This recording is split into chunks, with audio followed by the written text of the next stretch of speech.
Okay, so I wanted to do a little video on smocking because it's not very hard, but it looks way cool. So let me grab my examples that I've been working on. So these are two examples of smocking that I've done recently. This is a really heavyweight upholstery fabric done with a little over 1 inch intervals. This is a much lighter weight apparel polyester fabric done with about 2 centimeter intervals.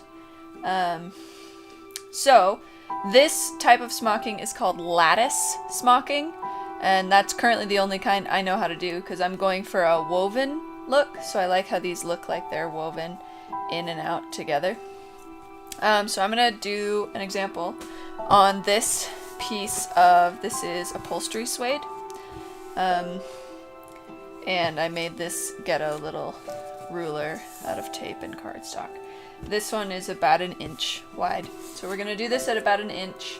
The thicker the fabric, the wider your spacing needs to be, just because it'll be hard to manipulate so much thick fabric in a small space. So this is much thinner, so I was able to get it smaller. Okay, so what we're going to do is we're going to take our little ruler and we're just going to mark evenly sized sections.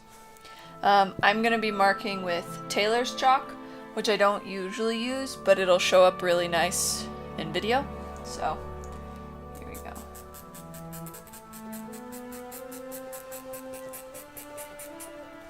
So I'm just going to make evenly width lines all the way down, and I'm going to fast forward this because it's going to be boring.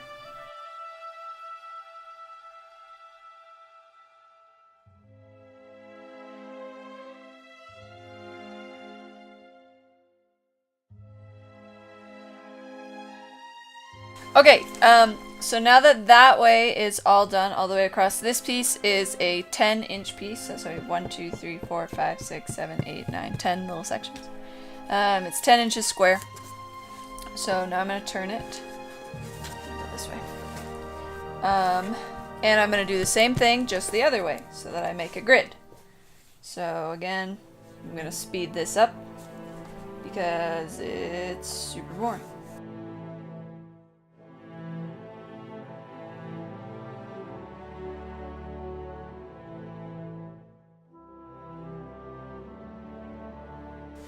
Okay, so now we've got it all gridded out, and we are going to now draw our smocking pattern.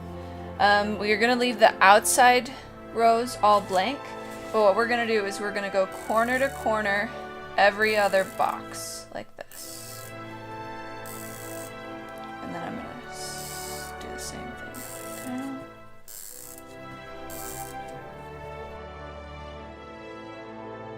Okay, and now I'm going to do the same thing, but the other way. So this one's going to go like this.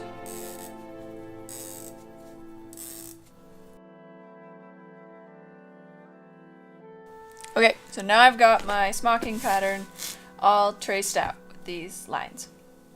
So I'm going to take my needle and thread. I'm going to use yellow thread, so hopefully you can see it on the blue.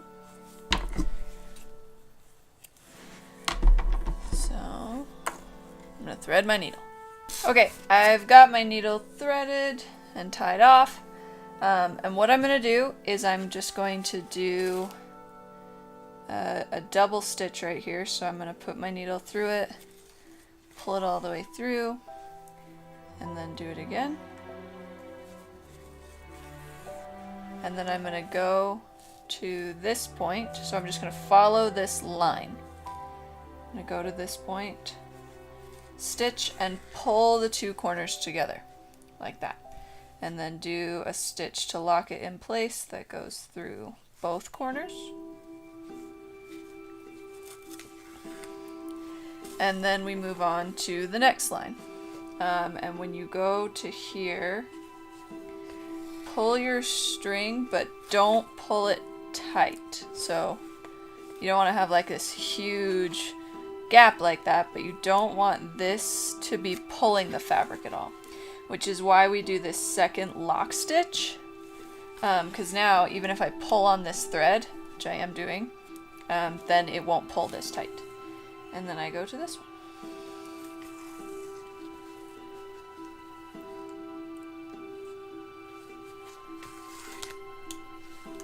And then you just keep going.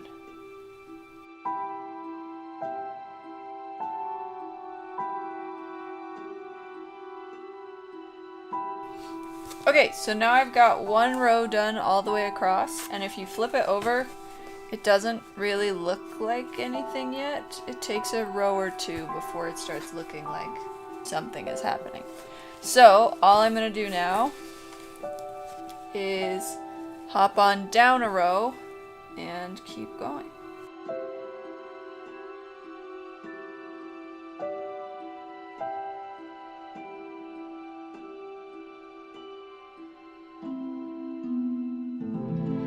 So now I've got 2 rows done, and if I flip it over, you can kind of start to see something happening, but it's after the 3rd row that we'll really get to start to see the woven pattern.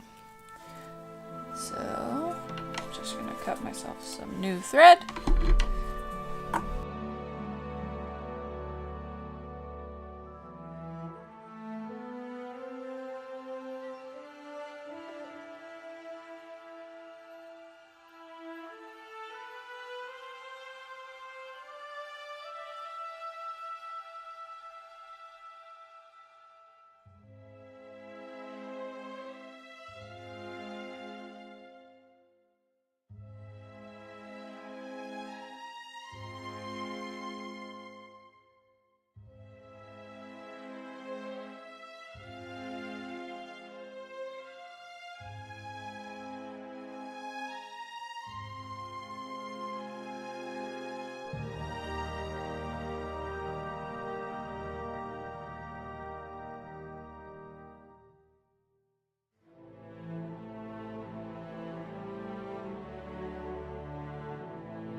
Okay, so we've got all of it done. And there it is on the lattice work. These outside edges are kind of throwaway. I have tried before going all the way to the edges with the stitching, and all it does is make your corners weird, because that's what this one is. I went all the way to the edges. And it just, like this, the corner is pulled in under, and so you do lose some of that outside space. So you can see it does shrink quite a bit. Let me grab a ruler so we can see how much. Okay, so the fabric is now about 5 inches across, so it pretty much cuts it in half. And you can get different effects by pressing it. And it does have a little bit of stretch to it because of the smocking. And if that's a concern, you can do it. So this piece right here has been pressed so it's flat. And I interfaced it on the back. That's just like blown out white. But it is interfacing there on the back. So the back's pretty crazy looking, but you can get it a little bit flatter by pressing it. Again, this is upholstery vinyl, so it's not going to get too flat.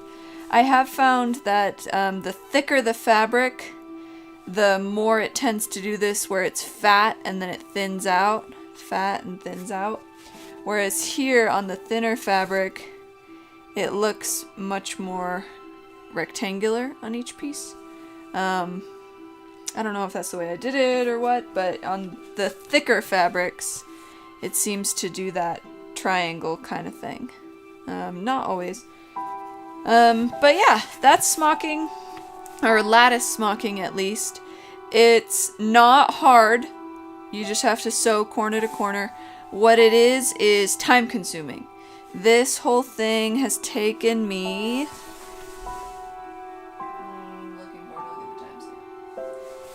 So from the start of this video to right now, it's been about 35 minutes.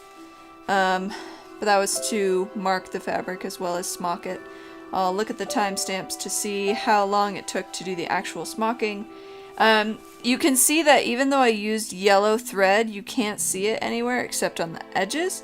That's because everywhere that got stitched is buried underneath the folds.